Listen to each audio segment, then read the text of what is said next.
Exactly 3:05. Good afternoon, everyone, and a very warm welcome to today's segment of the November Quality Series hosted by the Consultants Consortium of Chennai. I'm Dr. Anjuna Dheer, and I'm delighted to be your host for today's insightful conversation on sustainable hospitality, travel, and tourism. The hospitality, travel, and tourism sector is currently at a very important movement, with consumer preferences increasingly shifting towards eco friendly options. The industry is recognizing the undeniable necessity of adopting sustainability standards. This transition is no longer just a choice. In fact, it's a strategic imperative for businesses to remain competitive and responsible. Sustainability in this sector has been driven by several key factors. The growing demand from eco conscious travelers for sustainable accommodations and experiences, the competitive edge created by green practices that attract customers willing to pay a premium, and our need to comply with increasingly stringent environmental regulations that help enhance reputation and also reduce risks. Moreover, operational efficiencies such as energy savings and waste reduction also lead to long term cost benefits. While the sector's role in global climate action drives innovation and contributes to reducing carbon footprints, and these are operational gains, but beyond these, sustainability offers the opportunity to also elevate our brand value, build customer loyalty, and also create a broader positive impact, positioning the sector as a powerful catalyst for a meaningful change required by all of us. To unpack these topics and more, we've assembled an esteemed panel of speakers, each representing a unique aspect of hospitality, tourism, and sustainability. Let me introduce them. We have Mr. Darpan Chalia. He's a scientist and deputy director at Bureau of Indian Standards. We have Dr. Olga Shovalova. She is representing United Certification System Limited from Cyprus and will speak about GSTC certification. We have Mr. Avani Verma today. He's the chairman of NCCF, Network for Certification and Conservation of Forests, and he's a distinguished professional with immense experience in wildlife natural resource management. And finally, Dr. Paras Prakash, a multifaceted professional representing all of us. I'm Dr. Anjana Dheer. I'm a founder partner at Destinopedia Advisors. We are a firm specializing in sustainable destination management and value chain transformations. I've been at the Sustainable Tourism Center stage by virtue of my role as Executive Director at Responsible Tourism Society of India till very recently. We start today's discussions with Mr. Darpan Chalia. Darpan is a key figure in Service Sector Department of Bureau of Indian Standards, where he serves as a scientist and deputy director. He has a strong technical background with both his graduation and post-graduation in engineering. In his current role, he is a member secretary of several critical technical committees under the Service Sector Division Council at BIS, including the Section Committee on Travel, Tourism, and Hospitality Related Services Section Committee. He gives us an overview of national and international standardization, activities in tourism and hospitality sector, and more importantly, what is being done in India today. Over to you, Mr. Darpan Chalia. Thank you, Anshama, for the warm introduction and for setting up this session. I would also like to extend my gratitude to all the participants for joining us today.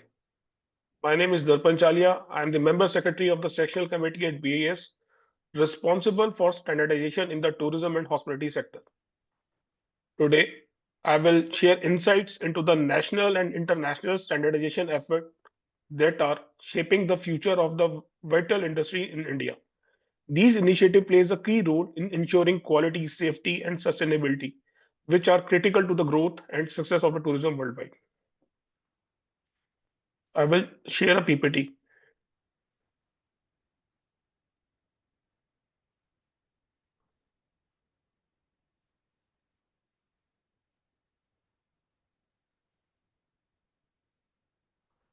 My screen is visible. Yes, It yes. is. Okay. First of all, as tourism is one of the fastest growing industry in the world, connecting people and culture. However, with the rapid growth, some Sir, can challenges you like please maintaining continue on screen, consistency, please? service quality, ensuring safety, and meeting sustainability goals. Darpan, Yes, if ma'am. I may interrupt, you might want to put it on presentation mode. Okay. But my screen is visible or not? Screen is visible. It's Okay. not in the presentation mode, so you might want to put it here. Just put it on the presentation mode. Okay. While sharing the screen. Yeah. Okay.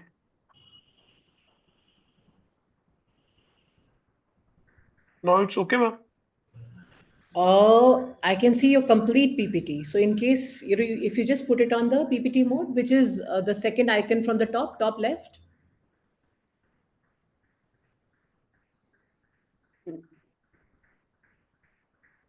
on your own screen, Okay.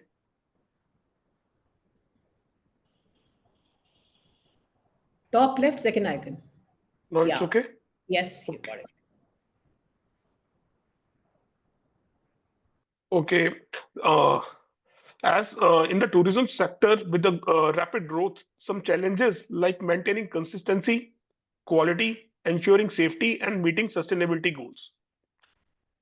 We have established a committee on travel, tourism, and hospitality related services, and the scope of the committee is standardization in the area of travel, tourism, hospitality, and related services, including diving services, health tourism, tourist information and reception services at tourist information offices, goal services, beaches, natural protected areas, adventure tourism, coastal tourism, environmental friendly accommodation establishment, and rural tourism.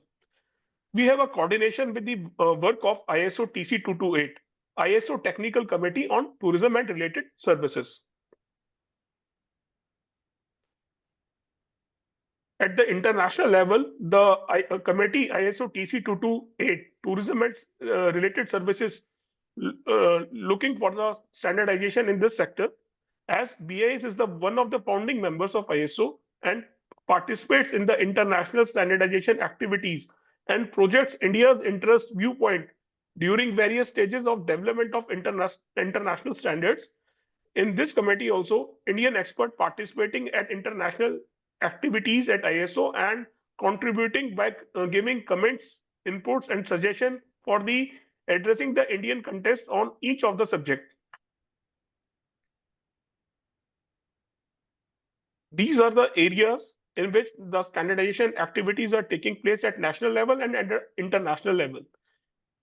We have a very important subject on sustainable tourism, which is crucial for balancing economic benefit of tourism with the prevention of culture, environmental, and social resources for future generation. It is the necessity for safeguard the resources, culture, and communities that make travel meaningful. By adopting sustainable practices, the tourism industry ensure a balance between a growth and responsibility, creating a better future to all. And the second subject, adventure tourism, is also a fast growing segment of the tourism industry that focus on physical activities and exploration.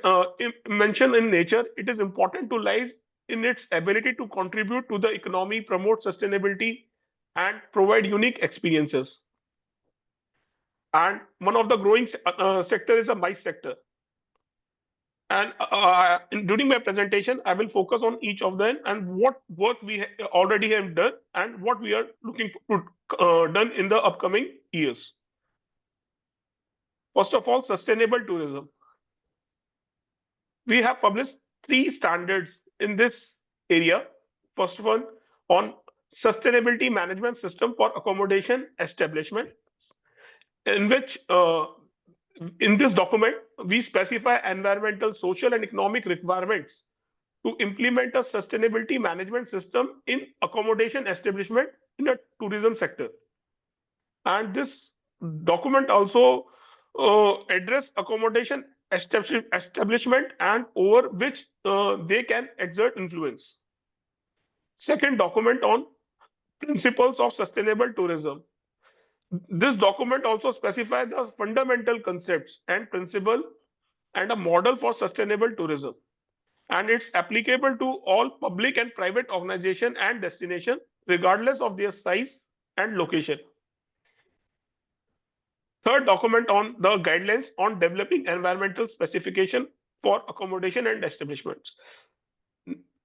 And two projects are under development: indicators for organization in the tourism value chain, requirements and guidance for use. Second one on good practices for implementing fundamental principles of sustainable tourism in tourism destination.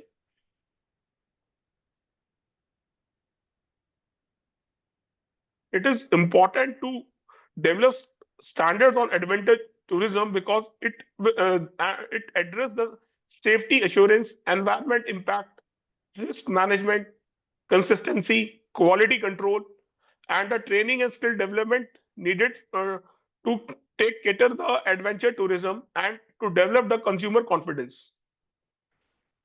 We have prepared the vocabulary for adventure tourism, and second, document on good practices for sustainability, requirements and recommendations, and safety management system standard for adventure tourism. This standard on ATMS outline the requirement of safety management system for adventure tourism activity provider. This document address to enhance the safety performance, to meet expectations for participant and safety, to demonstrate safe practices, to support compliance with applicable legal requirements. And they are the new subjects coming up for the standard formulations. We started to create and prepare a document on hiking and trekking activities. We have participated in the ISO meeting and provide our inputs, comments during the preparation of document on cyclotourism requirements and recommendation. This standard is now at the stage of completion. Now, the 6 new subjects have been taken by the ISO. We are participating from the beginning and providing our inputs on horse and camel riding, rafting, wildlife observation, tourism, including bird watching, air activities, aerial adventure courses, motorized activities,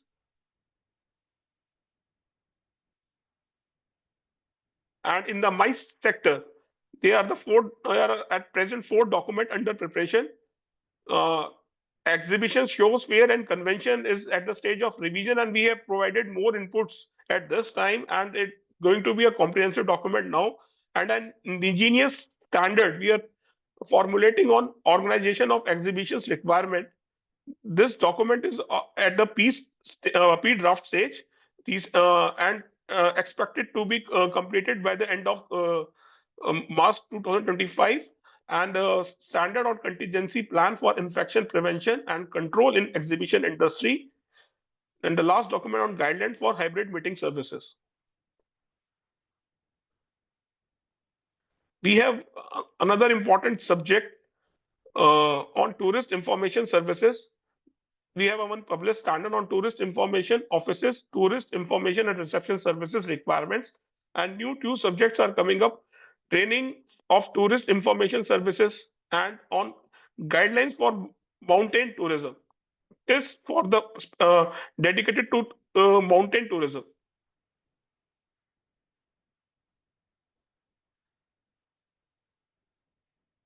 Next area is accommodation services. We have 2 published standards in the area of accommodation services. One, first of all, tourism services, hotel and other type of tourist accommodation vocabulary. And second, tourism and related services, accessible tourism for all requirements and recommendation. And one document under preparation is on camping tourism.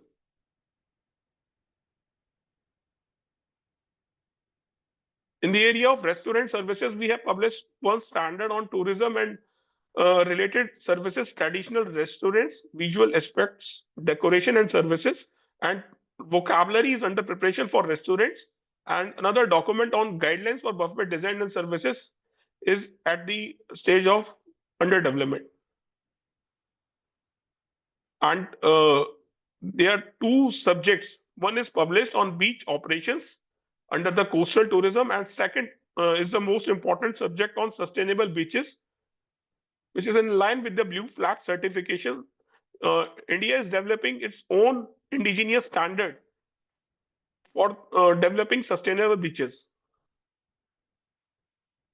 And two emerging areas are OTA, in which a document under preparation online travel agency guidelines for online accommodation and booking platform services. Second one on cinematics applied to tourism uh, destination. And looking forward, I request all the participants to involve in our national and international activities, suggest new areas and subject for standardization in tourism and hospitality sector.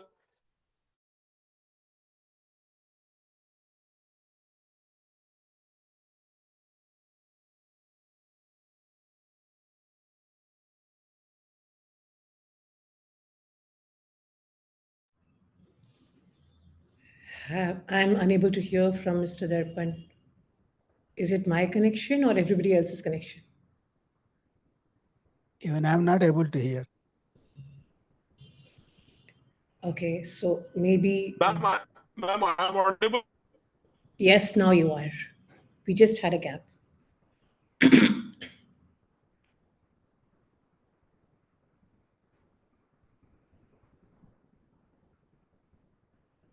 I think Darpan went offline. And at the precise moment when he was inviting all of us experts to engage with Bureau of Indian Ma'am, Standards. ma'am, I'm audible. Yes, now you're audible. So you Ma'am, went there is off. a problem of electricity. Yes, I'm also facing a problem. But it was a Yes, very yes, it was very yes. opportune moment that you went offline. You were inviting all of us to engage with you and you went offline. Yes, ma'am. The last few things I want to add on, I request all the members, all the participants, if you circulate our draft to provide comment on the draft India standard and prepare if you suggest subjects and prepare a committee draft on the approved subject for formatting standards and sharing information with BIS on available domain areas, expert to contribute in the standardization work. Thank you, ma'am. This is all from my side, and we'll look forward to listen other speakers. Thank you, Darpan. Thank you very much. You gave us an excellent overview of what's happening in India and internationally also. And it seems there's a lot that's happening with respect to the standards creation system and ecosystem. We will take questions from everybody towards the end of the session. So now we move on to the international scenario, specifically GSTC certifications of hotels and tour operations worldwide. And the speaker addressing this is Dr. Olga Shuvalova. She's the CEO of United Certification Systems Limited, Sustainable Tourism, Cyprus. She's a distinguished leader in the field of sustainable tourism, serving as CEO. She has a PhD in sustainable development, so adequately qualified. She's deeply committed to embedding authentic, actionable, sustainable practices across the global tourism sector. Under her leadership, UCSL has become a pioneer in sustainability, earning recognition as one of the first organizations worldwide accredited for GSTC certification for hotels and tour operators. Olga believes that sustainability is a journey, and we believe it with you, Olga. So let's hear you discuss your experiences about GSTC certifications of hotels and tour operators worldwide. Over to you.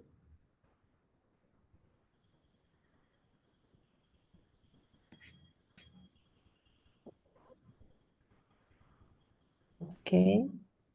Can you hear me now? Yes, we can hear Yes. you. Right. So I was trying just to also use a presentation, but now I'm thinking, will it be okay? Just let me check this because I'm not sure that I will be able to do that. I don't have this right, I think. Well, anyways, I will start with myself, and then if someone will be interested to learn more, I will be very happy to send this presentation to you personally. Right. So you're not Uh, able to load the presentation? Is I this somehow not somehow I cannot. I'm trying to do it, but I don't know. you okay? So Maybe this one. Can you see my you can screen see your now? Yes, we can see your screen now. Okay, perfect. Thank you very much. And thanks once again for inviting me to speak at this meeting. I'm very honored. And I'm happy to talk about both of the topics at the moment, because I heard that Mr. Ramkumar was going also to visit this session and he was not able to. So I will speak from both of the sides, from GSTC side and from our company as accredited company on GSTC criteria. Okay, is it fine? Fine, yeah. Okay, perfect. So let me tell you first few words about GSTC. So GSTC is an international standard in hospitality industry. Global Sustainable Tourism Council, they started actively work and developed the standard and invite participants to have, this ideas and visions since already around 10 years. And me personally, I was first participate in the conference in 2017 in Chile, and that was interested parties there. So it was very fruitful discussion. And since that time, it took a while to really start to act, because there were also some discussions how the standard will be implemented, and the practical cases started just a few years ago after the COVID. So COVID stopped for a while the development of GSTC certifications as it is. So as a company, we accredited with GSTC since 2020. And what does it mean accredited? So it is that the third party checked our management system inside of the company and checked qualifications of our auditors, checked impartiality, transparency, and so on. And we do believe that this is one of the biggest strengths of GSTC standard, because they have this accreditation process. Accreditations means impartiality. This is very important. So it's not that I'm doing a standard and I'm assessing on the standard, and I'm also doing training and consultancy and all at the same time.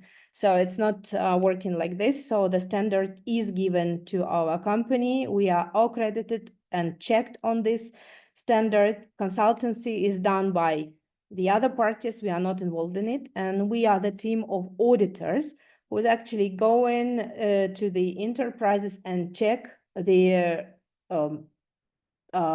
compliance or not compliance with the standard. So in short, the standard, we are accredited on both the directions, hotels and tour operators. I think I will be more concentrated on hotels right now, but if our attendants of the webinar will have questions on tour operators, I will be very happy also to tell about this. So all in all, GSTC standard, it calls GSTC criteria consist of 42 criteria. And at the end of the day, the hotel or tour operator will receive the certificate when it is compliant with all of the 42 criteria. So it's quite a rigorous standard, quite a comprehensive standard, because it actually has 4 dimensions. I will show you here so you will see it. It's actually here on the screen. So the first chapter is about sustainability management, is all how the enterprise industry, hotels, are doing systematically their documents, trainings, how they keep records on what they done, and so on. Section B is about social and economical benefits. In general, here we look for some compliance with labor laws, with social interactions, with interactions with NGOs, and so on. In sector C, we check for cultural heritage. Again, how the hotel or tour operator advertise themselves. Are they taking into account the cultural heritage in the tours that they promote? Some artifacts, some archaeological sightings, some other things, maybe cultural background in their cuisines, and so on. And the final chapter, I think the most, I would say, complicated one. So it's about environmental aspect. And here we check about the energy consumption, water consumption, waste production, but not only production consumption, but also the ways how to mitigate this impact. For example, we check and monitor the waste producing and also the ways how the industry facilitates to remove this waste, utilize, recycle, maybe reuse or reducing single-use plastic or removing plastic at all. There are examples of the hotel that they have zero plastic in their hotels. And I think this is what we all need to move to. So this is absolutely amazing. And actually, these 42 criteria are applicable to the tour operators as well in one way or another way. So I think many of you can ask, but why about GSTC? Why not other labels? All in all, there are more than 180 labels in the world. This is quite a lot. And it brings a lot of complications of the final guest of the hotel. For example, me, I'm as a guest, I would want to stay in the hotel that dedicates themselves for sustainability, but how to understand? This is a big question. So, we consider in our company that GSTC the most one that a comprehensive one standard, and it has many reasons for that. Recently, EU directives that is widely discussed, in the Netherlands, but I mean in the European Union area, about how to avoid greenwashing, because it's becoming a lot of greenwashing. There are organizations that assess themselves on whatever they want, and they promote themselves as I am green, I am sustainable, and so on. But this is not quite impartial. So the others organization has everything at their house, like I already told you, and standard and consulting and assessment themselves. But we do understand that it is again about impartiality. So you cannot you cannot assess your own standard. Otherwise, it's a bit also, this is not third-party certification. And the EU market is given a priority to third-party certification. In 2025, there's going to be final approval of this document. And definitely since that time, there are going to be many changes because lots of labels will be just removed from the market. And it will really make it easy for final guests to understand what is what. Moreover, such OTAs like Booking.com and Trip.com, they negotiating with GSTC, and at the moment Trip.com already said that they will accept that their platform and choose indicate sustainable properties, only the properties with GSTC certification. This is quite a step towards unification of the standard. Booking.com, they indicate sustainable properties who are certified by third-party certification and the approach. So what does it mean? That this is independent auditors are coming and evaluate that are not attached neither to consultancy, neither to production of the standards. So they are considered independent. So it's a third party. They come to the hotel and assess. So there are not so many programs at the moment there. But the tendency is even to eliminate more from this program and keep only that is really in compliance with this requirement of third-party certification. So there are lots of benefits to being GSTC certified. First of all, it is, as I told you, is a performance on OTAs. This is very important in European market. Guests, they are looking and choosing hotels and tour operators by that, sustainable. They put the tick sustainable, and the only sustainable certifications are there. And so accordingly, they are more visible. So definitely the certificate is prestigious. You can locate this logo and communicate it at the entrance of the hotel, on your website, and whatever you would like to do it according to the logo license agreement that GSTC has. And long term, it is more, even in terms of financial thing, it is more efficient because the other labels I will not mention by name, but they require to have, let's say, yearly contribution, or in order to become kind of something ecolabel certified, the other ecolabel certified, I need to put my yearly contribution to that system, and then I need to pay extra for the audit. With GSTC is a different. You pay for the audit. Yes, there is a fee of GSTC, but it's a very, very small comparing to what other schemes ask. It's like around $100 or $150 per the property yearly for the logo usage. And so if you looking for long-term benefits, so it will be much financially efficient.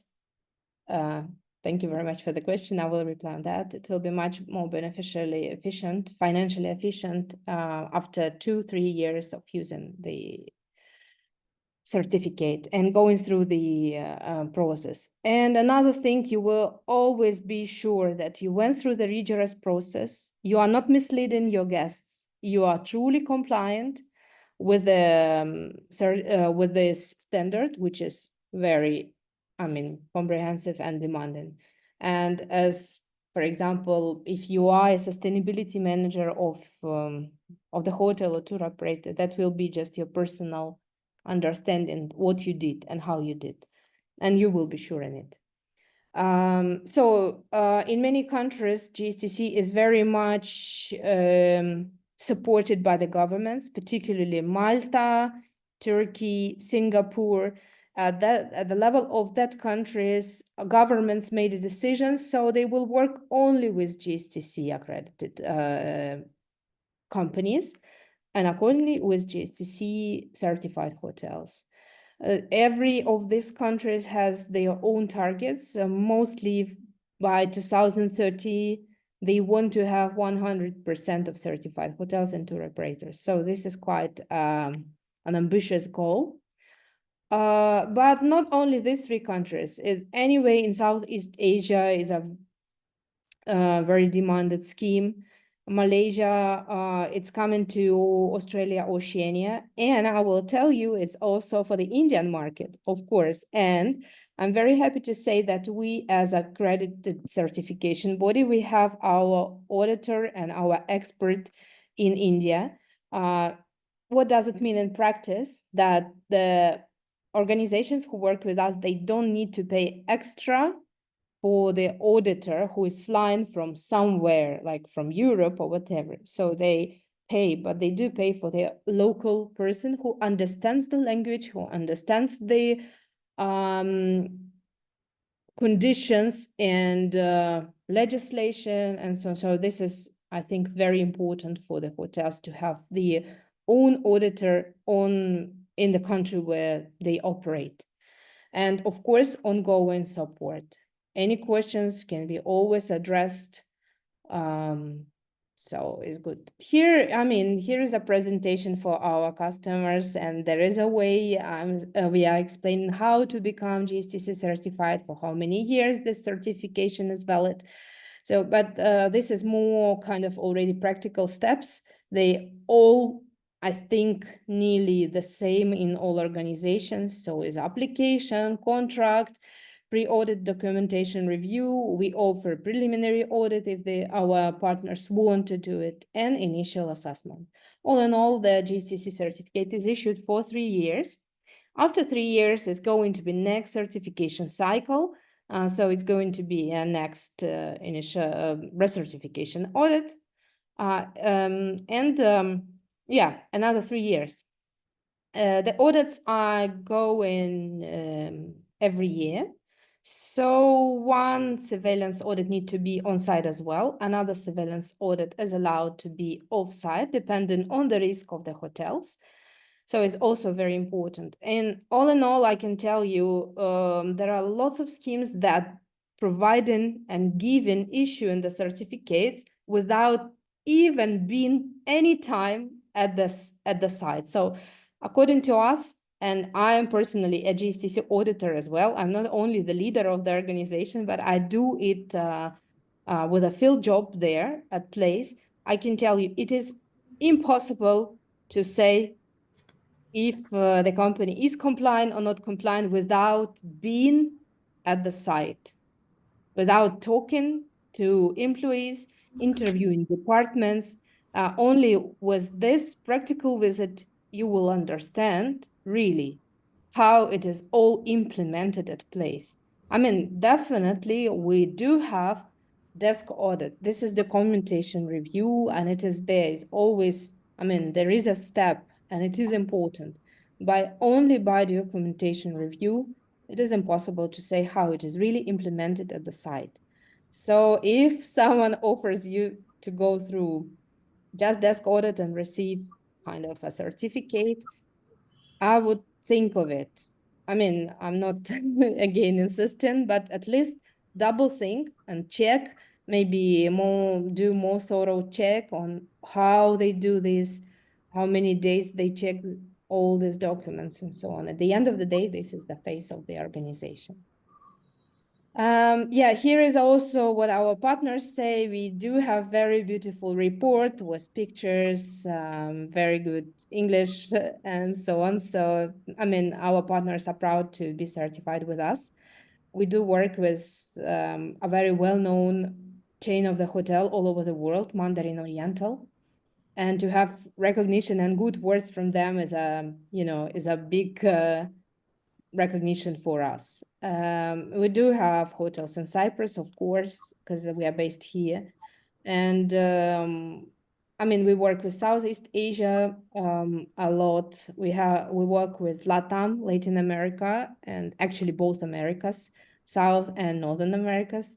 European market, as I told you, Southeast Asia, and now we're expanding to Oceania and Australia. Yeah, this is what I already mentioned about the company. I told you a little bit about the standard GSTC because I know that GSTC Council is not here today, but I'm happy to say a few nice words about them. Yeah, with this, I would like to stop right now, and I've seen some of the question regarding the cost. So I will reply in a very general term right now. The cost is coming from several parts. First of all, GSTC fee. This you pay to us as a partner, but we do transfer it to GSTC. As I told you, it's about $150 at the moment per property per year. We're using the logo and other benefits from the logo usage. The other price is very dependent on the country that we work with, because it's important to align prices with the local realities. And also it very much depends on how many audit days we are there at the site. It can be 1, it can be 1.5 days, it can be 2, but if the property is super big and super complex and so on, it can be even 2.5 days when auditors stays in the property. But it varies starting from 2,000 euros. This is, well, it can be negotiated, and in special cases, we do support, for example, very small organizations. Of course, the price is less. We do support the first properties that go with our certification. We do sometimes promo. This is also possible, and we discuss the kind of conditions and so on. And of course, we do help with the companies who are just maybe like a family companies or very small organizations, because we are UCSL, we are not big monster like Bureau Veritas or Control Union. So we do not have such a big resources for marketing, dumping the prices and so on. So we do support the organizations who are devoted with a passion to sustainability. So if someone of our who listens this webinar wanted to be in touch, I will be happy to talk and discuss, and of course to support your way to sustainability. And maybe just a few words that left for me. There are already companies that are certified with GSTC in India, particularly in Chennai region, and it's going to be more because we have some organizations right now with whom we discuss our certification. So we'll be happy to share it soon in LinkedIn and so on. So I think I used all my time. I said what I wanted to say, and we'll be happy to talk more in the Q&A session. Thank you. Thank you, Olga. Excellent presentation about giving us an overview of JSTC and how it works. We have questions for you, but we'll address them in the QA session. But thank you for the presentation. Our next speaker is Mr. Avni Verma. He's the chairman for Network for Certification of and Conservation of Forest, NCCF. A very senior gentleman with over 45 years of experience in forestry, wildlife, natural resource management. Has held very distinguished positions, including being the PCCF head of Forest Force Karnataka, which is the apex role in state forestry management. He's a seasoned expert in conservation, environmental governance, and sustainable resource management, and he's a guiding force in natural resource stewardship and policy innovation. And he was at the forefront of developing ecotourism standards. So, over to Mr. Avni Verma. He'll speak and give us a presentation on ecotourism standards. Mr. Verma. Thank you. Thank you very much, Dr. Anjana.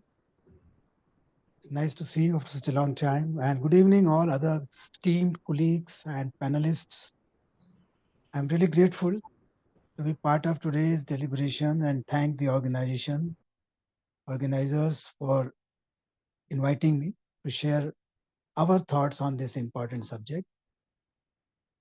I will be seeking exemption from making any PowerPoint presentation for the simple reason that our work is still in progress. There is no such product which has to be shared with esteemed panelists like you or for anyone else. But however, the information is available on our website, that is nccf.in. And if anyone is interested, whatever work we have done till now, we can definitely share the PowerPoint presentation later on. So thank you once again. And now let me begin to share my thoughts on the subject assigned to me, that is ecotourism standards. So first, let me see the organization which is pushing this standardization in the natural resource field in India. The name of the organization is Network for Certification and Conservation of Forests. It's based out of Noida. It was established in 2014, and it's a non-profit, non-governmental organization dedicated to bring standards in the field of natural resources management, as I submitted earlier. Whether it is forests or trees outside forests, biodiversity, carbon, and of course, ecotourism, which is a very important part of natural resources.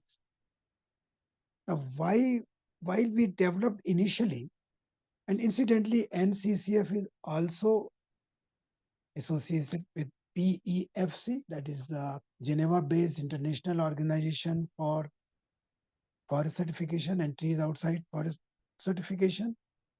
We are also country partner with UNFCCC, that is their representative in India. Apart from being associated with many other organizations for our carbon registry work, which is another segment of our organization, which deals with the output of whatever activities are being done in the above natural resource fields. So with this kind of background, we first established our forest management certification system, got it endorsed with PEFC. And then recently we got trees outside forest management certification system also endorsed by PEFC with a launch in Delhi 2 or 3 months back. Now, the third area of attention in natural resource management is obviously ecotourism. So why ecotourism? Being in the natural resource management field and dealing with stakeholders like all of you, we had realized that this ecotourism, which is very, very important and significant part of overall tourism worldwide, has to be now given attention in terms of bringing sustainability into the entire operation. As you know, friends, the market as in 2023 for ecotourism was $250 billion, American dollars, which is huge. And with 15.5% of current annual growth, it is expected to reach almost $800 billion by 2030, which is not far out. So this exponential growth in the field of ecotourism, which includes everything what Mr. Darpan stated and more, like our forests, our wildlife areas, all these combine to give us the destination for ecotourism. In India, for example, we have almost 500 national parks and sanctuaries combined, 50 tiger reserves, 30 and odd elephant reserves, and many biosphere reserves where tourists are going in large number, in hordes. Without doubt, of course, there will be more favored destination, particularly tiger areas. But these many opportunities and destinations have brought over tourism in this sector, what you call the unsustainable part of the entire operation. And that is why NCCF decided to have a standard for ecotourism also. Ecotourism makes almost 7 to 9% part of the tourism aspect just now as I submitted. We also realize, and as stated by Mr. Darpan and Ms. Olga just now, and of course, Dr. Anjana in her inaugural speech address, that people themselves want to have some green destination. If you see the profile of modern travelers, more than 60%, as per a study from British agency, more than 60% to almost up to 80% people want to travel to green destination. That is on the one side. And on the other side, we have hotel operators, resort operators, the destination, the policy makers, the government, who also want to bring in semblance of controlled tourism in these areas. So when everyone is coming together, there is but no alternative than to have a standard in this field also. And that is why, and that is how we entered this segment. And I'm glad to inform the audience that Dr. Anjana has been a part of the whole exercise right from beginning. It's not easy to bring in concept of standards in tourism, more so in ecotourism sector, which was mostly, in the private sector. So initially it was a very tough task to bring all stakeholders together, but luckily we followed the usual system of standard practices to formulate these kind of standards. And ultimately, we have a standard in place as on today. After doing pilot testing, after doing people's comments, public comment, what you call, and meeting so many stakeholders, we did pilots in 3 states. So all these things have been put together in the form of the standard, which is available. It is called draft version 1. And it has also been passed by our governing body. Now, all we are waiting is to formally launch it. In fact, the excitement which was created because of this work in India, and which is for the first time being done, that when we organize the training for these auditors, the certification bodies, and it was a paid training last year, and it was overwhelmingly sponsored by these participants, the certification bodies. And now all of them are eagerly waiting as to how they can be these things can be put to the practice by taking this into market. So we are waiting for two things. One is the formal launch, which is also a way of going to the market, to the stakeholders, to the people who matter. And secondly, we are also waiting for, and that will be good news for Ms. Olga, to have accreditation with the GSTC. We have deliberately and consciously decided to have this standard in collaboration or in conjunction with GSTC standards. Because of that reason, we have become their members, and we have Mr. Ram as our one of the esteemed member of the entire group. So we hope that the concerns which have been informally expressed by GSTC while going through our pilot and standards, they would be addressed by us soon, and then we will be fully ready to go to the market and to launch it.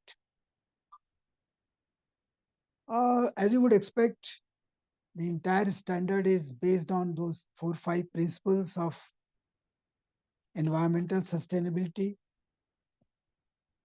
economical feasibility, social acceptability, those 3 pillars, plus 2 more aspects, that is education and interpretation aspect.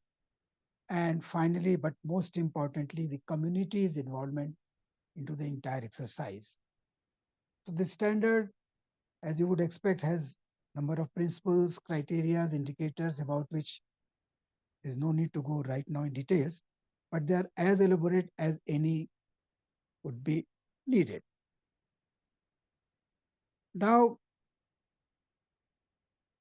what we found that these standards, not only incorporate the above principles which I just now spoke about, they also take into account the current policy decisions, current laws and acts and rules, what you call the legal compliance, which is very important in terms of ecotourism field, because we have so many sectors, they have their own rules and regulations. For example, wildlife tourism, which is the most important part of ecotourism in India, has as early as in 1974 itself brought an act called Wildlife Preservation Act, which is very much applicable to ecotourism standards because of the carrying capacity limitation, as well as certain do's, norms, which are mandatory for the park managers as well as for the tourists and the resort operators who are depending on these destinations for their survival or for their business. Now, these acts and rules are, and I'm bringing it, one food for thought for ourselves, because as you know, all of us know, the panelists here, that notwithstanding everything good about standards and certification, still, and despite the concern expressed by all the stakeholders, there are not many takers per se of these standards. In fact, that is another reason for us to go a little bit slow, because we want the market to be more ready than it is at present. Now, so many reasons are cited. Someone has already asked the question about costing, very important factor. The time which it takes, the training part, the extra burden on the destinations and the destination managers. But friends, I would like to explain to such people, as well as maybe through you also, we can spread this message, that what does a standard contain? What does it consist of? Actually, it consists of all these rules, regulations, principles in one place. We are not devising or making any new rule. If there is a Pollution Control Act, it is there. If there is some provision for recycling the waste material, it is kept there. If there is a provision to reduce your carbon footprint, they are incorporated. Auditing principles are already there, they are incorporated. Monitoring, evaluation, everything. But just because it is kept together, it starts looking little daunting exercise and the document becomes little thick. And then people start telling, please make your standards simpler and workable. I don't know what is meant by this. Probably without taking the trouble of going through these documents, such comments are passed because we, being practical practitioners and with the help of people like Dr. Anjana and other similar people, Mr. Ram and others, we have made it very, very practical and very, very, what you call non-intrusive or uh, non-dominant, if we can use this word. Well, then if you break these principles and criteria into indicators, obviously there will be many pages would be filled, which would be filled, and the auditors will have to check those lists. And the fact that when we were doing pilot study in two very well-known ecotourism destinations in India, we found that already most of it is in place. We are not devising or not bringing something completely a brand new thing on the platter.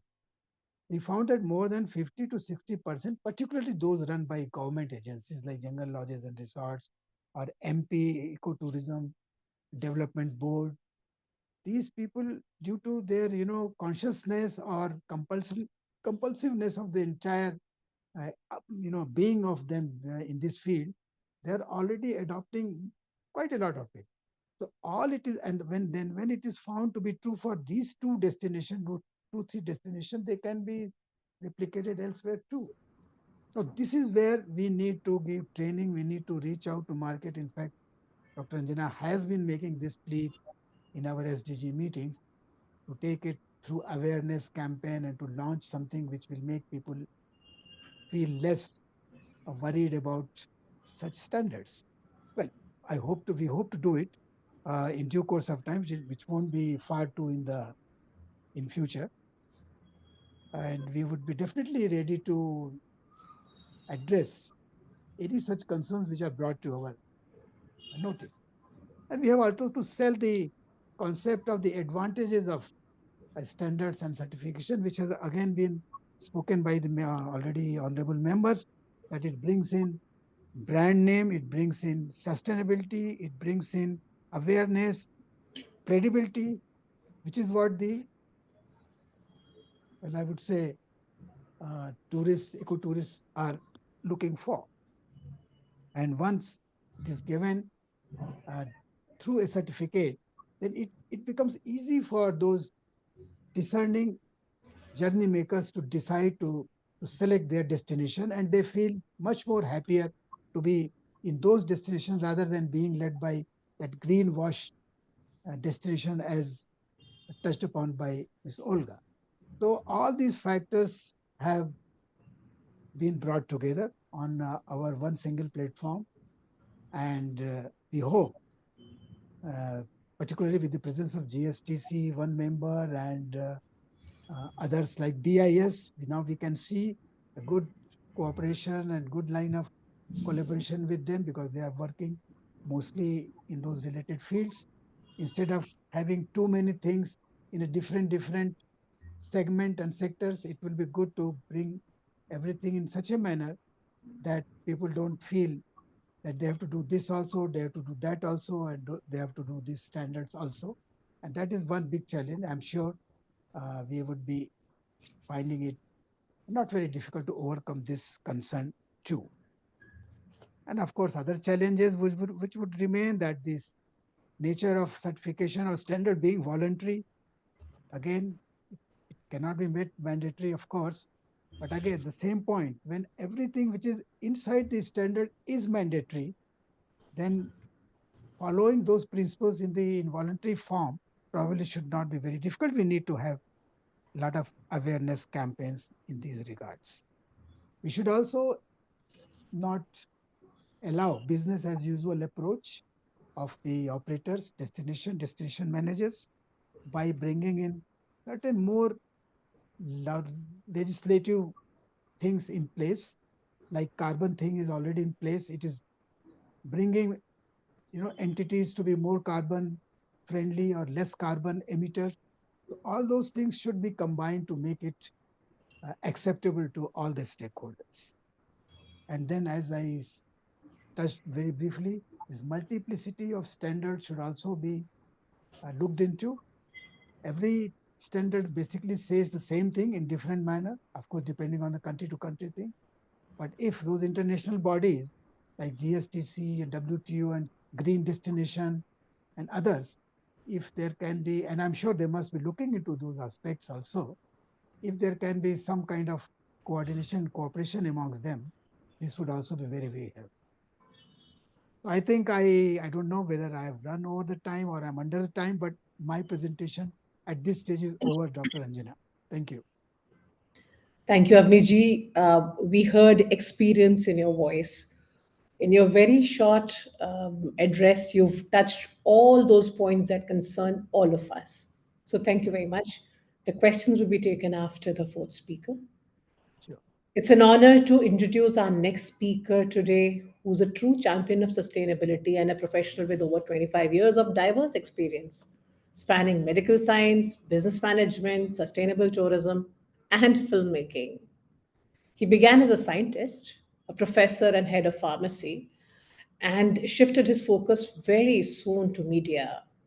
So he is the CEO of Pan Telesense Private Limited, and he works in the area of innovative sustainable solutions for over more than 12 years now.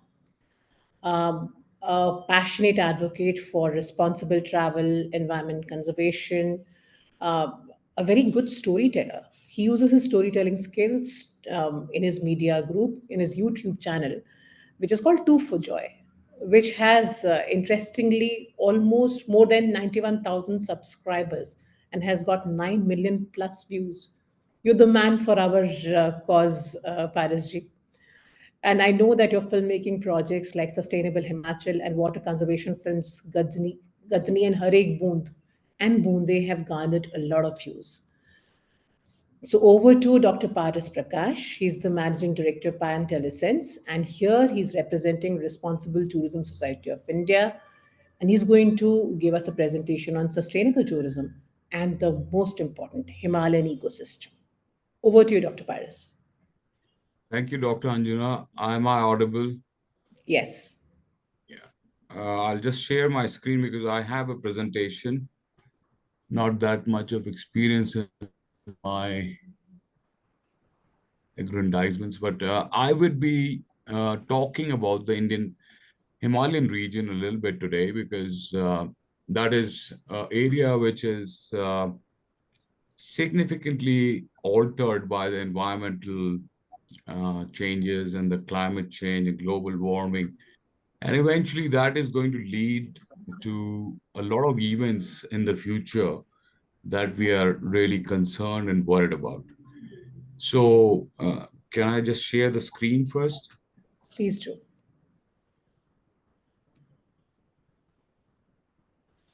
For the information of the audience, Dr. Paras Prakash is from Himalayan region. He's based in Shimla.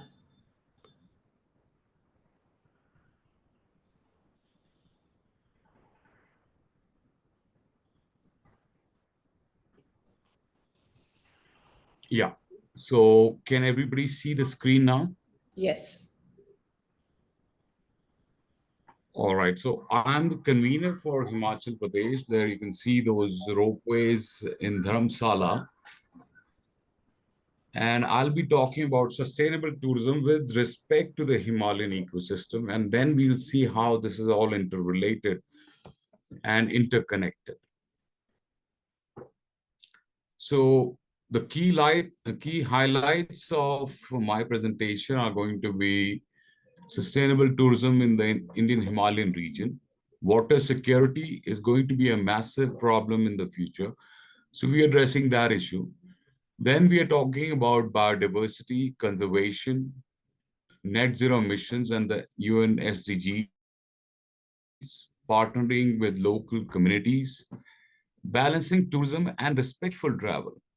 eco-consciousness and guiding the informal sector, which is the need of the hour primarily. And sustainable buildings and community empowerment is another.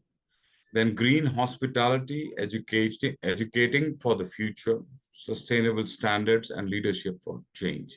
These are the key highlights of this presentation, which would last about 10 to 15 minutes. That's what I perceive. At RTSOI, we foster a collaborative platform for climate action in the Himalayas. We bring together a diverse opportunity for several individuals across industries. Multidisciplinary approach is what we try to recommend, because no one can do it alone. So we have people associated from the tourism, academia, industry, students, civil societies, media, NGOs, and also the policymakers to address this critical environmental challenge that is lurking over the Indian Himalayan region.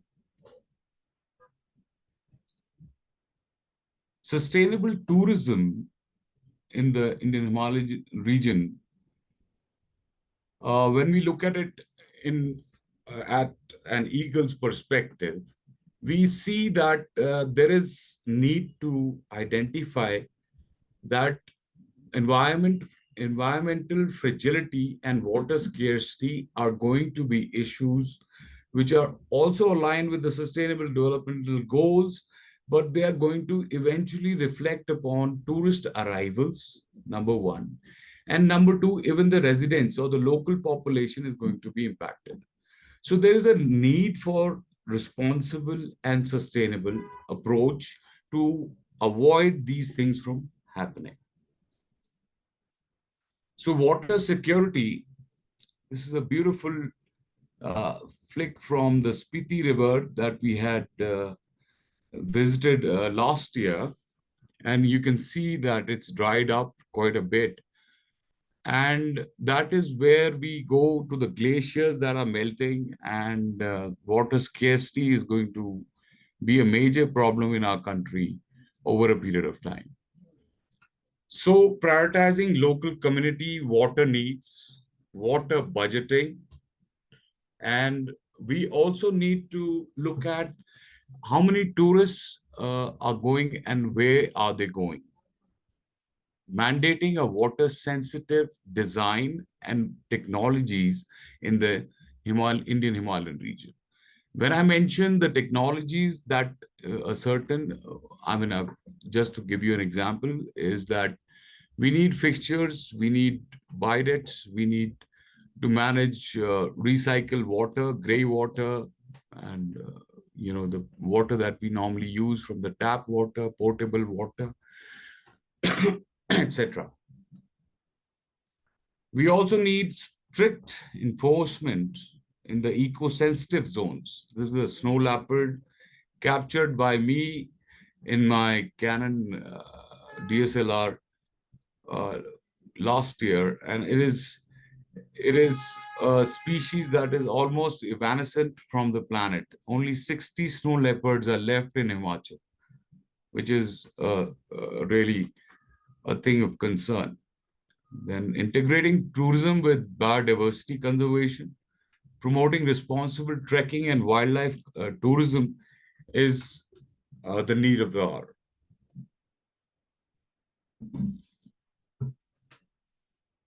We are committed to net zero emissions and advancing the United Nations Sustainable Development Goals. And this is a flick which shows you what we do with HASTPA, which is Himalayan Adventure Sports and Tourism Promotion Association, which I am also a member of. And we do these cycling races and adventure tourism based on the mountain biking.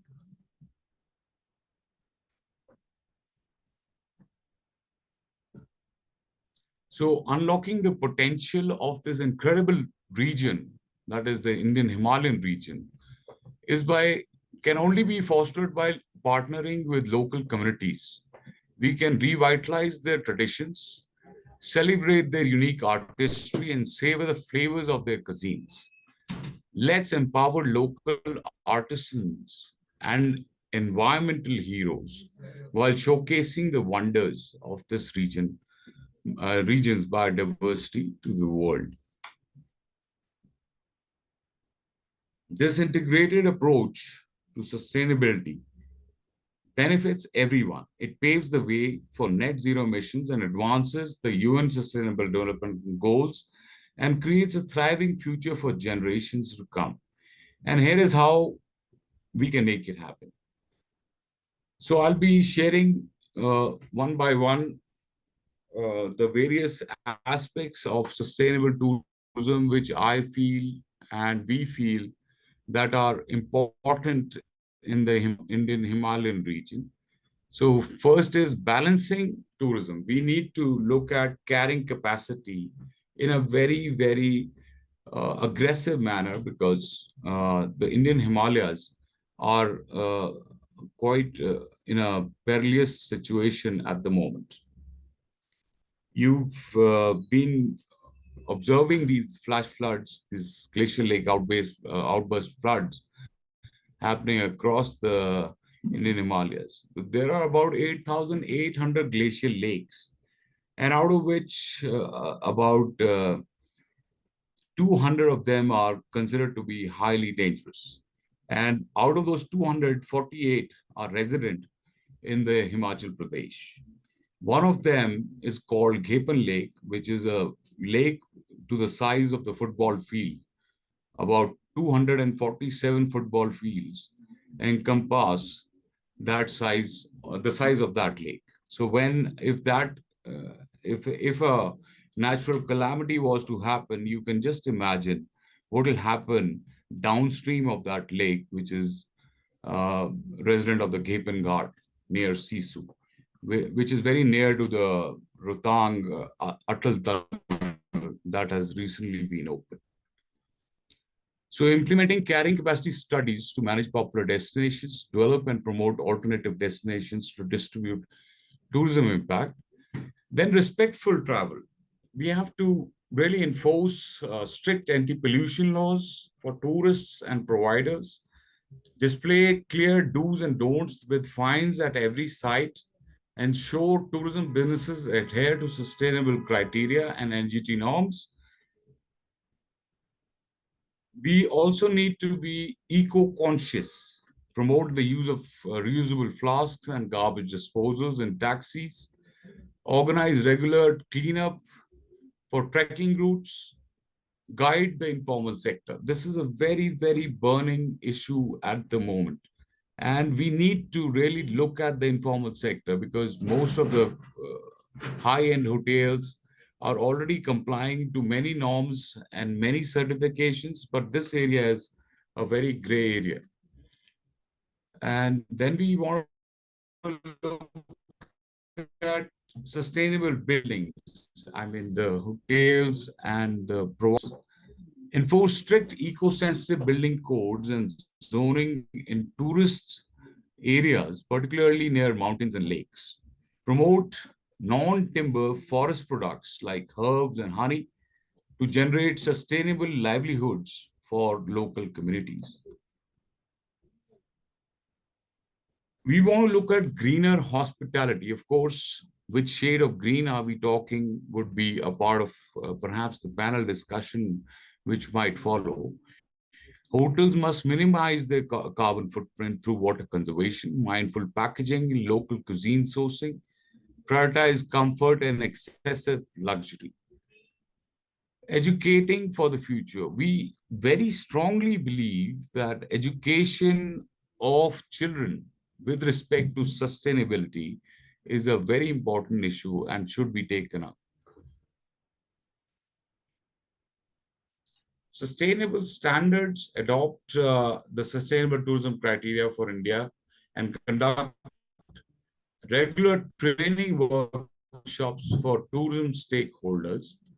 Leadership for change, establish the empowerment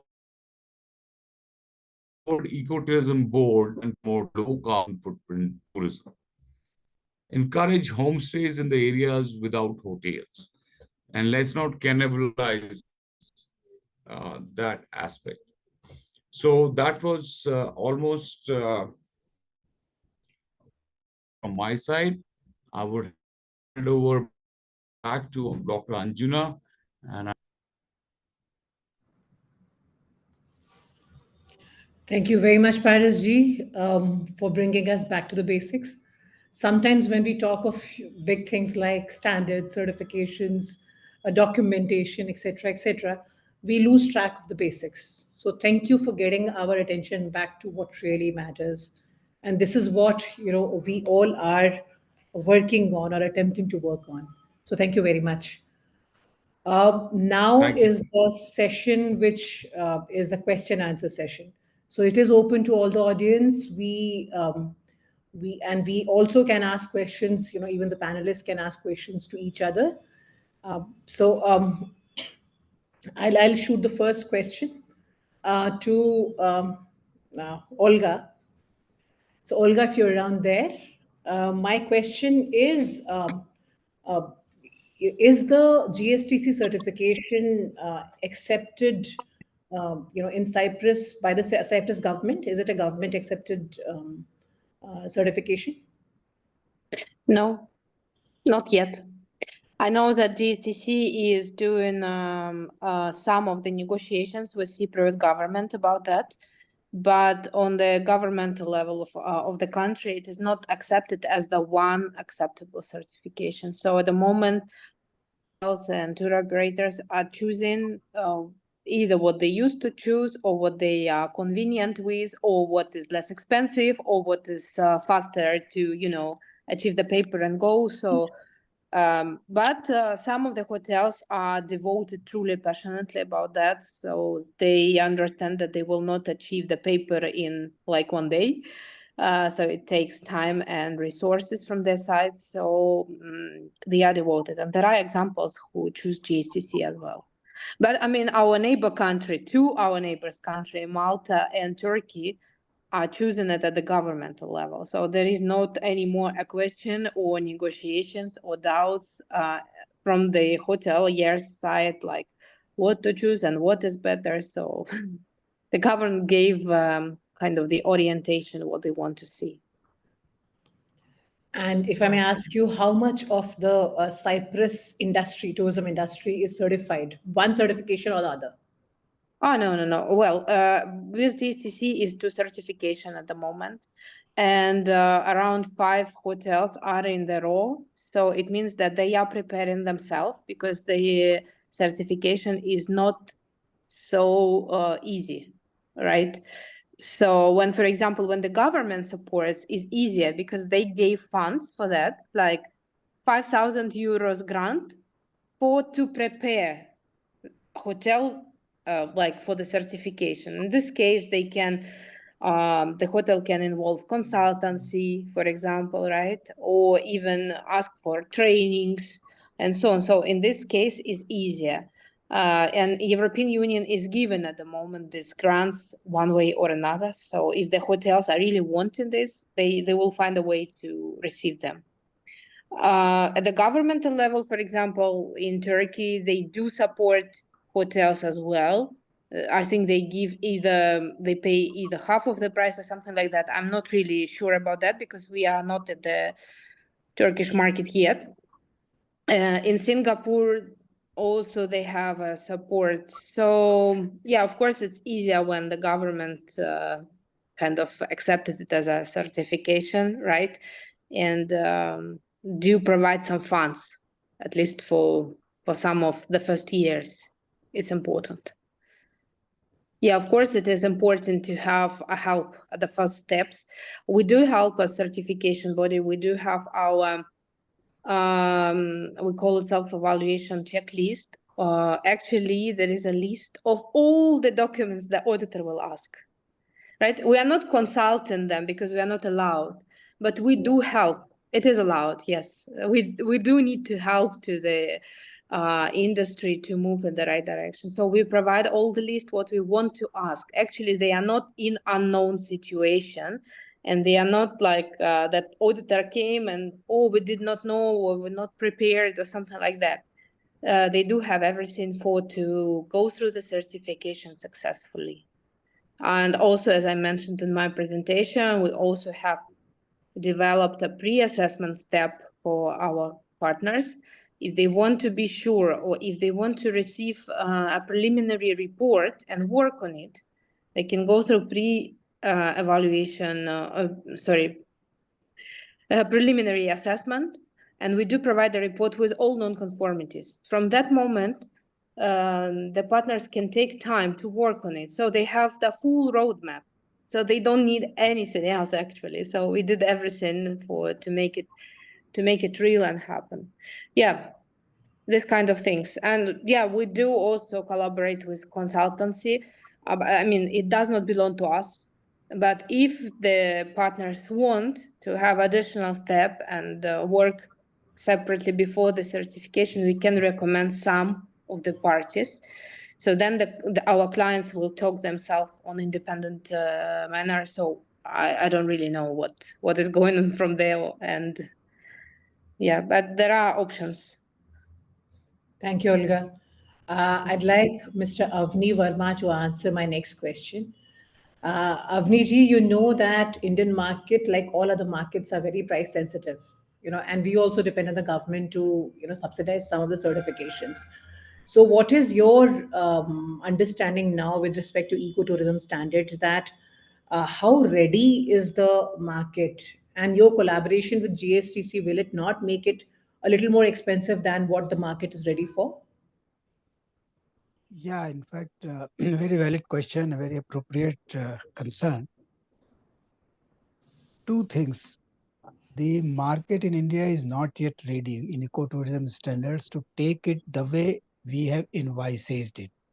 When I said it, although we have not yet gone to market to the level which would be needed to make this comment, but from whatever we got the feedback during our pilots, as well as during the trainees exercise and while talking to many other stakeholders, uh, it's not that because of only cost, it's because of the general haziness about the entire thing that that the market is not ready. Not necessarily it is cost wise.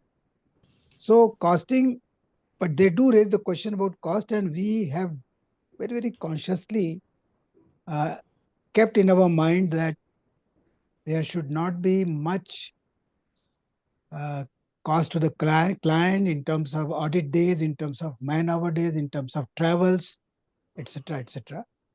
And that we worked out during our pilot. For example, jungle lodges and resorts, which we did pilot in Dandeli project, which is about 50 accommodation kind of resort and very well known.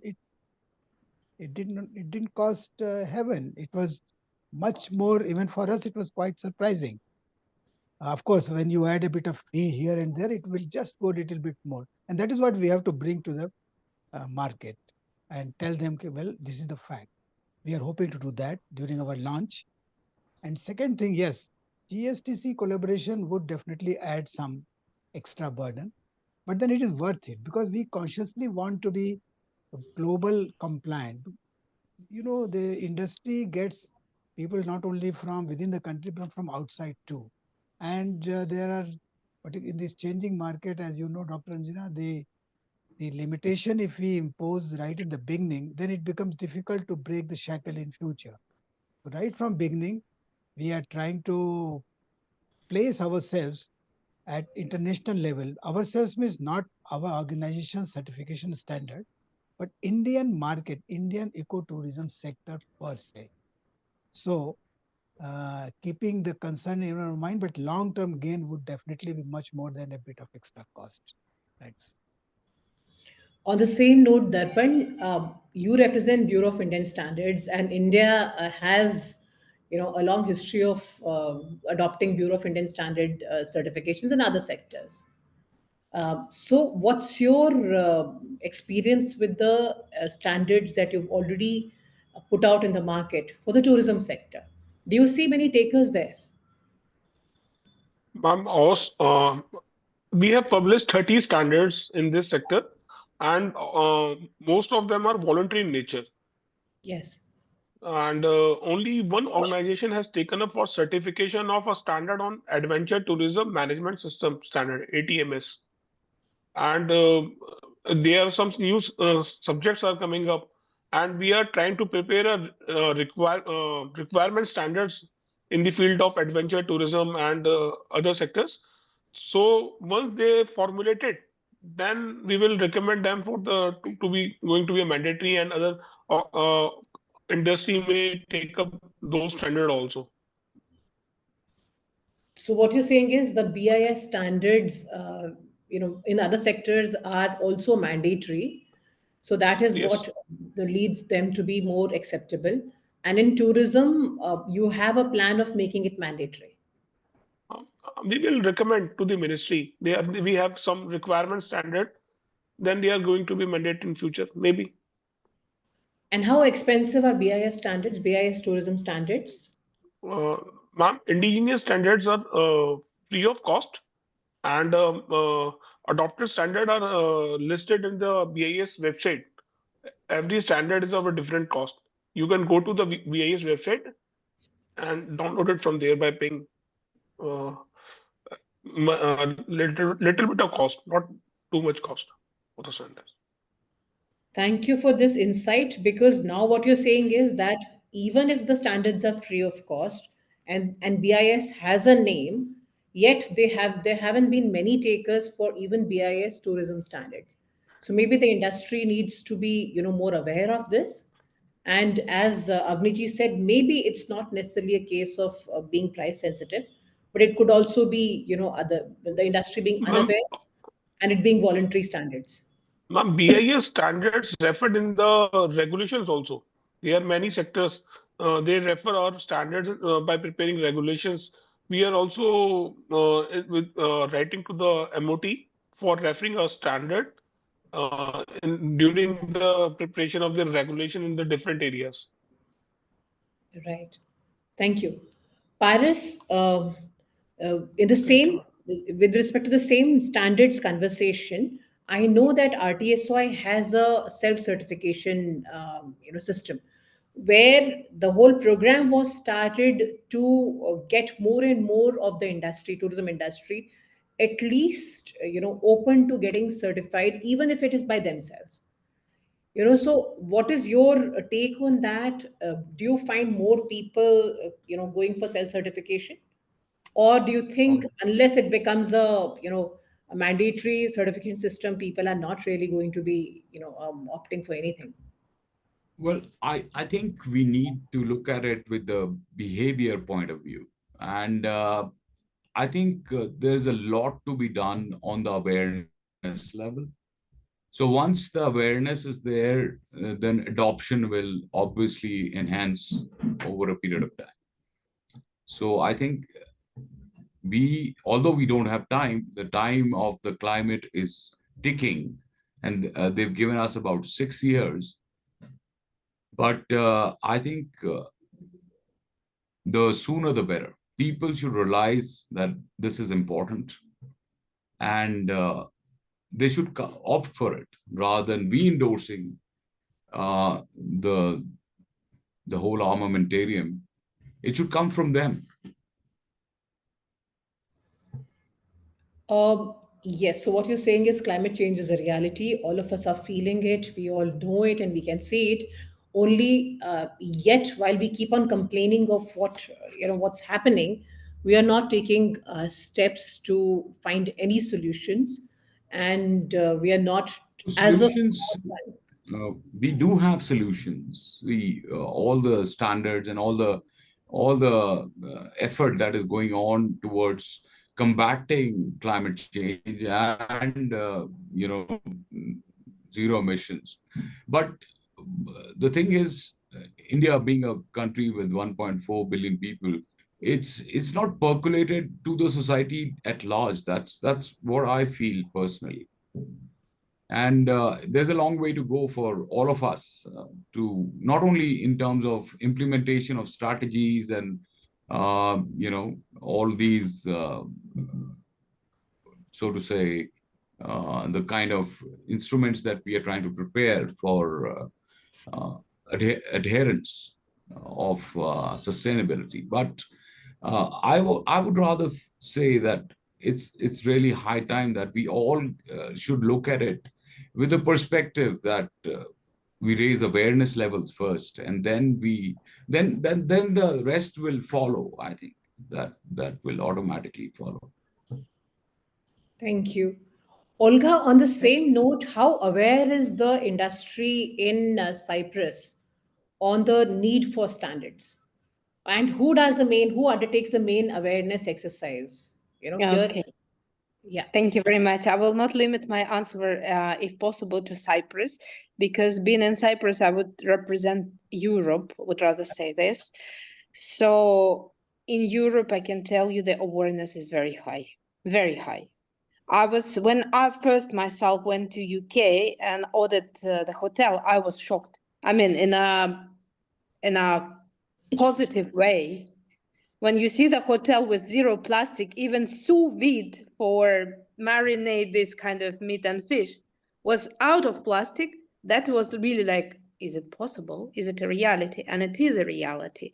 Of course, this is a big hotel with lots of funds, with lots of devotion, and it's very important. What I see is very important, that the leader of these enterprises, like a general manager or hotel manager, he or she should be very devoted to the subject itself. Otherwise, if it is just done to put this certificate on the door, it actually doesn't make any change, right? So awareness means a lot. And I do agree with Dr. Paras about that education is the core, is a base. And I would say, yes, Europe is aware, but still, even Europe is very diverse as well. For example, Southern Europe is very much different from Northern Europe. And actually, at all the steps, at all the societies, and all the regions, the educational step is very important. So we need to talk, educate. I mean, do these wide range webinars like you organize is very important. So the information is becoming available for lots of people for free, right? This is important. That's why we do this from the side of our organization. We never conduct kind of paid webinars or something like that. So we share this information as much as possible. And we share whatever we can help, we help. That's it. So in Cyprus is not much, again, awareness. There's still, we use plastic in the shops and so on. But we are moving. I mean, Cyprus is in alignment of European Union requirements. So we are moving, but I think a bit less than Northern Europe. Right. Thank you for your response. Avaniji, my question to you is that have you tried, since it's a very, very ecotourism in India is under forest, so it's a very clear sector and a very one single ministry. So have you tried to, or negotiated with the Ministry of Environment and Forest in India to make it mandatory? Yeah, I think we have constantly been in touch both with MOEFCC as well as MOT. And during the part of the development of these standards and the need for it, we have been constantly talking to them and trying to bring in, and also to ecotourism development boards of some of the states. And one of the issues which we have been requesting them is to invest in these standards adoption by selected destinations, by spending some money from government sector. You call it subsidy, you call it whatever. For example, the Tourism Development Board, they get some funds from government like every other organization. So instead of starting again one adventure trail, do it. Or some making over the cliff to cross, during our tents, because private sector is doing these things. But if a destination, for example, a part of destination of, let's say, Corbett's one or two areas where there is a preponderance of these ecotourism, travelers and resorts and other things, the government should invest at least in education, awareness, giving some kind of financial help to those who come forward. And then as a next step, they should slowly and steadily move towards declaring the whole destination, like our friend from Himachal said, Lahore Spiti area or that snow leopard area, huge areas. Now, entire destination to be declared as a certified destination doesn't mean that the whole exercise has to be done over such a vast landscape. All it needs is to bring important stakeholders on the same table and tell them, look, we are partners, government and you. Whatever the larger scale has to be done, we will chip in. Whatever at smaller scale has to be done or smaller level at your level, please do it. So this has been our request to all these people. And we hope, because we have been trying to be very vocal about, of course, the laws and regulations, etc., etc. Those things we also talk that, there should be more stricter enforcement of carrying capacity, which is more in violation than in practice. Those things must be implemented. But our focus is how to make these standards, not only mine or in BIS or GSTC, a general principle of sustainability to be brought. Now, this might look little deterring because it's a larger idea, but this is an idea whose time is, I think it is coming, or it has to come through everyone's effort. Yes, so you to answer your question, yes, we are very positively interacting with all these important stakeholders. Thank you. I invite all of you to also come up with your questions in case there's any question which, in case there are any panelists who want to ask other panelists any questions. Yes, I had. Thank you for giving some time. It's more like clarification. One is from BIS, friend, that one. And then again, maybe it is related to Olga also. See, we find that, some of these standards have this gold, silver, categories. Whereas we believe that either you are following all the principles or not. But then there may be market constants. So what do you suggest, Ms. Olga and Mr. Darpan? Should it be those category wise or should it be one standard? Thank you very much for this question. I will take the mic first, if you don't mind. Sure. So, well, according to our organization, our point of view, the one gradation is more effective. So not one gradation. I mean, when you can say yes or no, it doesn't mean that only black and white. Of course, there is a gray in the between and lots of colors. But in this case, the final guest, I mean, me as a guest of this hotel will understand what is done and can I choose this hotel as sustainable.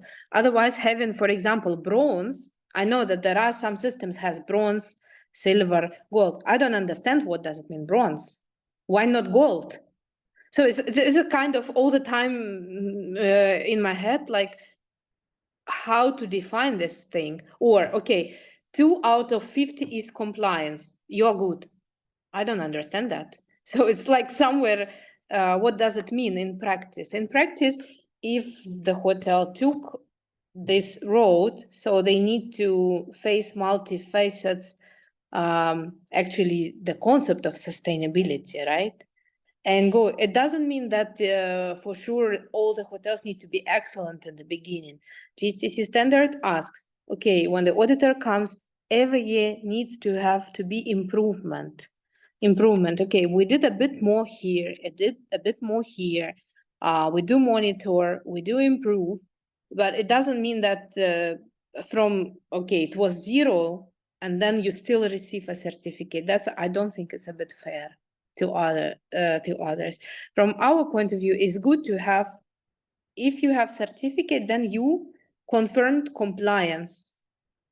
If you don't have certificate still, please work a little bit more. Super. Same idea is here. Thank you. I would like to add a little bit there, Anjana, if you allow me. Yes, we can hear you. Okay. Can I say something? Yes, yes. I can't hear. Please. Okay. Yeah. So in India, what I feel personally, so whenever a traveler, for example, tries to go to a hotel, he goes to a hotel based on the budget, right? So it's a 2-star, 3-star, 4-star, 5-star, 7-star. And that is how, the travel industry is working. But sustainability is not based on that criteria. Sustainability has to be for everyone. So I don't think that there should be a gold and bronze category at all in the area of sustainability. Thank you. Thank you very much. This will help us a lot. I will take it as a stakeholder opinion in our Very thoughtful. Yes, very thoughtful. Darpan, would you have any insights here?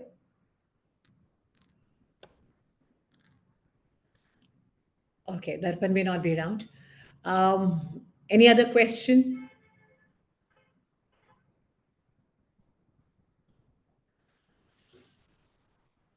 It's 4:45 p.m. Clearly, all of us have been here for some time, and this is work in progress. And one final word is that, uh, as Dr. Paris said, that sustainability is non-negotiable. And when it comes to tourism, all tourism has to be sustainable. It cannot be sustainable tourism as a separate niche category, and some tourism is left out of it. So, what one is saying is that all tourism has to be sustainable. All of us have to be responsible. On this note, thank you all for joining us today for this thought provoking session on standards in hospitality, travel, and tourism. Today's segment of the November Quality Series, hosted by Consultants Consortium of Chennai. A heartfelt thanks to our incredible speakers for sharing their valuable insights and practical solutions. We all know that we have to push boundaries in our individual areas. For those who wish to revisit today's discussions, there is a YouTube channel which goes by the heading of CCOC videos. So I'm told that there are quite a few visitors who visit this, and we hope that our message, our discussion goes to a lot more heads and people. Thank you very much. I do hope that all of us individually do take these discussions offline as well. Thank you very much. Thank you, Dr. Anjana. Nice to meet all of you. Thank you very much once again. Thank you for the fruitful session and discussion. Thank you. Thank you very much. Thank you, everybody.